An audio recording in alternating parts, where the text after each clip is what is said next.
Salut à toutes et à tous, c'est Raphaël. Salut Goline. Salut Raph. On se retrouve pour la deuxième vidéo bilan de ce World Chess Tag 5. On a parlé du format du tournoi. Parlons maintenant un petit peu des joueurs, des équipes. Au niveau des équipes, on a eu pas mal de bonnes surprises et de mauvaises surprises. Après, elles n'englobent pas forcément les nouvelles équipes qu'on a pu rencontrer parce qu'on les a très peu vues. Par contre, moi, c'est vrai que dans les bonnes surprises que j'ai eues, c'est surtout sur des anciennes équipes de l'année dernière qui sont un peu démarquées. Notamment par rapport à leur performance de l'année dernière. C'est souvent des équipes, au final, qui avaient complètement bidé l'année dernière. Pendant les Et phases de qui, groupe. cette année, Notamment. sont allés beaucoup plus loin que ce qu'on aurait jamais cru possible. Moi, par exemple, dans mes très bonne surprise, il y a l'équipe Tempest. Je ne m'attendais absolument pas à ce qu'elle ait ce niveau-là cette année. Compte tenu que l'année dernière, ils s'étaient fait éliminer d'un groupe B qui avait un niveau passable. Donc c'est vrai que c'était compliqué de les voir avec un roster quasiment intact au final. Tout à fait. Aller aussi loin pour au final tomber contre Apex.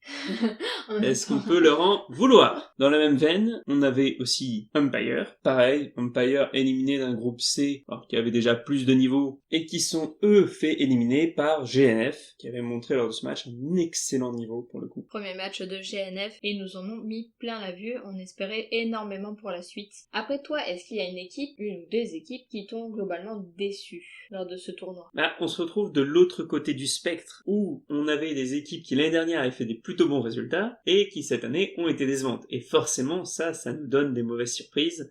Fiveboro, par exemple ont peut-être un petit peu déçu certains de leurs supporters. Vous verriez sa tête.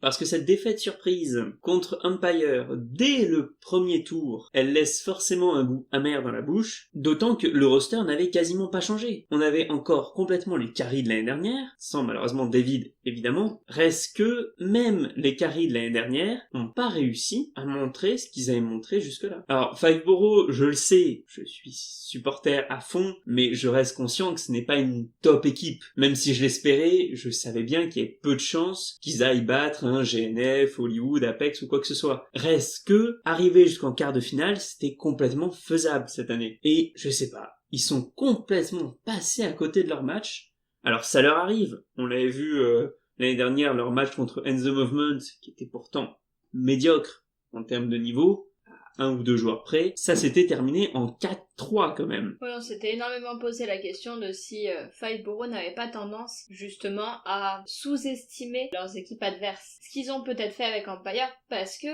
définitivement, Empire nous laissait présager par rapport à l'année dernière pas forcément des très bons résultats. D'autant que la composition d'équipe était quasiment la même, pour Empire également, donc oui. Est-ce qu'ils les ont sous-estimés, mais du coup, se sont complètement ramassés. Après, ce qui est sûr, c'est que de toute apparence, ils n'ont pas suffisamment monté en termes de niveau. Apparemment. Mais donc voilà, j'espère quand même les revoir dans un prochain tournoi. Peut-être, justement, un tournoi un petit peu de moindre importance. Un peu plus de ligue, plutôt que de championnat, on va dire. Histoire de gagner encore un petit peu de l'expérience, du niveau, etc.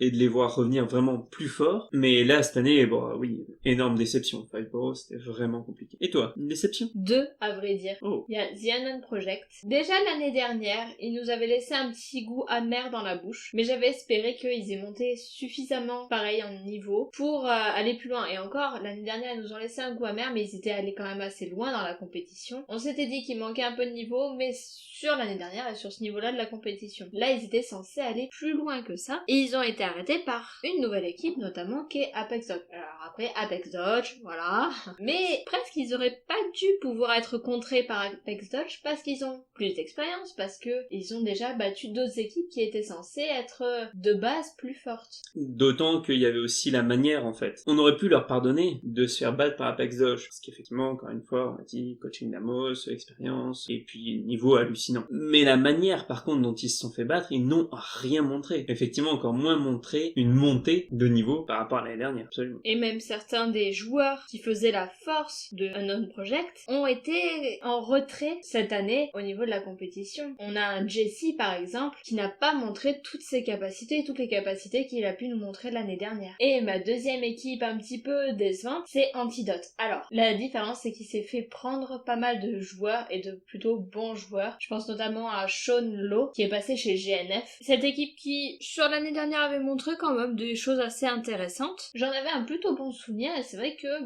j'ai été quand même globalement déçue. Ils se sont fait avoir par Tempest. Après, comme on vous l'a dit auparavant, Tempest, eux, ont monté de niveau, mais ça veut dire qu'Antidote n'a pas suffisamment monté de niveau. Ils avaient 2 nouveaux joueurs dans leur roster qui n'ont pas été suffisants de toute apparence pour passer ce grade. La marche était trop haute, également. C'est ça. J'entends. Après, c'est vrai que moi, c'est 2 équipes dont lesquelles je ne suis pas spécialement fan. Donc, je dois avouer que ça m'a pas spécialement touché. Mais par contre, en termes de niveau brut, oui, je dois reconnaître, c'était décevant. C'est décevant, encore une fois, la manière dont se sont déroulés les matchs. C'est ça. Après, dans les surprises qu'on a pu avoir cette année, il y avait notamment des joueurs justement de certaines de ces équipes. Je pense notamment à Tevon et à Nate de l'équipe Tempest. Qui déjà, l'année dernière, avaient montré un bon niveau et qui n'avaient pas réussi à s'exprimer suffisamment pour éviter à leur équipe la disqualification dès les phases de groupe. Et en même temps, les matchs de l'année dernière étaient vraiment bizarres. À chaque fois, Tempest réussissait à mettre le premier point, mais se faisait remonter de 2 points derrière, systématiquement, sauf contre The Eden Project où ils ont carrément pas réussi à mettre 2 points. Mais cette année, ils ont vraiment réussi à s'exprimer, ils avaient vraiment l'équipe derrière eux, et ça a donné de très bons résultats. Après, je dois avouer que Nate, l'année dernière, je l'ai trouvé très pâteau comme joueur. Il était grand, j'avais presque l'impression qu'il avait un peu du mal, effectivement, à s'exprimer sur le terrain. Là où cette année, il a pris en main le terrain, et il a réussi, on va dire, à exprimer ses forces, et à combler un peu ses faiblesses. Le fait qu'il soit grand, il peut pas autant passer dessous, mais il a réussi vraiment à contrer ça. Et Tevon, l'année dernière, j'en ai pensé que c'était un athlète très irrégulier, qui presque s'en fichait un petit peu dans sa manière d'être. On avait vraiment l'impression que, ouais, il était là, mais qu'il était pas là, il s'exprimait, il faisait des jolis trucs, mais ouais, un léger jument footisme. Alors que cette année, je l'ai trouvé plus impliqué, plus adroit du coup dans ses mouvements, dans ses chases. C'est ce qui m'en a fait vraiment des bonnes surprises pour cette année. Dans les joueurs également qui sont un peu sortis du lot, notamment par rapport à leur performance de l'année dernière, Michael, également, chez NoCap, m'a complètement impressionné. NoCap, c'est pareil, ça fait partie de ces équipes qui ont perdu quand même pas mal de monde. Il restait plus que Joey Adrian, comme non seulement figure de proue, mais vraiment comme Simon sur tout le reste de l'équipe. Et Michael, qui était très effacé l'année dernière, a complètement pris ses responsabilités cette année, et est devenu un second, vraiment, de Joey, hyper efficace, hyper régulier, et j'ai été très très impressionné par sa métamorphose. Tout à fait. On pouvait s'attendre vraiment, là, cette année, à ce que dans ses passages, il récupère la chase, qu'il allait participer à la prise de points de son équipe, là où l'année dernière, on ne pouvait pas forcément s'y attendre. Donc c'est vraiment, effectivement, une bonne surprise de cette année. Pour ma part, il y a quand même Julius de GNF. Le fait que, dès son premier passage, il arrive à toucher, que en plus il a mis des points, je dois avouer que j'ai été plutôt surprise. Il ne nous a vraiment pas fait cette année le coup de la Julius, a manqué sa touche à chaque fois de 2 cm, et j'en ai été agréablement surprise, très contente pour lui. Je trouve qu'il a monté en niveau, il nous l'avait déjà un petit peu montré sur la fin de l'année dernière, mais en gros là il m'a vraiment confirmé qu'effectivement, oui, il a monté dans son niveau. Et au-delà de ça, d'ailleurs, des Julius, on n'en a pas vu beaucoup cette année. Non, effectivement. Au-delà de Julius, finalement, on avait créé un mème, mais moi ils étaient pas d'accord avec ça, et il y en a eu vraiment très très peu au final, alors que l'année dernière...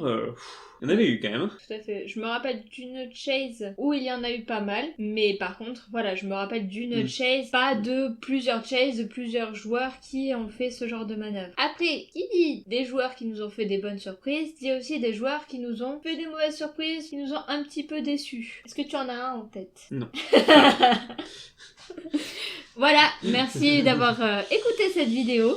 C'est vrai qu'on peut notamment penser à Jonathan chez Empire. Oui. L'année dernière, alors ce n'était pas le carry de son équipe, il était dans son top 3 d'Empire, de ceux qui mettaient les points et qui touchaient. Cette année, il a fait un bid. À chaque passage, il n'a rien amené à son équipe. Pas de touche, pas de points. Il a vraiment fait un bid. Je m'attendais vraiment à mieux de la part de ce joueur et... il se faisait systématiquement contrer, quoi. Il est resté vraiment à l'écart de la compétition cette année. On l'attendait un peu plus sur le devant de de la scène, mais non. Une année sans. C'est un peu le cas aussi de la part de Jeff Garrido de l'équipe Tempest, qui pareil l'année dernière participait bien avec son équipe au point et aux touches, mais qui cette année n'a pas réussi à s'exprimer. De mauvaises surprises entre guillemets en termes de joueurs, dans des équipes qui ont été des bonnes surprises pourtant. Tout à fait. Comme quoi, ces équipes ont réussi à s'exprimer, alors que certains de leurs joueurs qui étaient leur force l'année dernière Sont restés plutôt muets. cette année. Je pense qu'on a fait à peu près le tour de ce qu'on souhaitait vous dire sur les équipes, les joueurs qui nous ont un peu fait des flops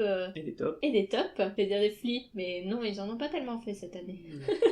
L'année dernière non plus. Je pense qu'on va se laisser. D'ici à la prochaine vidéo, portez-vous bien. Et comme on dit en chestai, Keep chasing. and get caught. Salut à tous! Salut!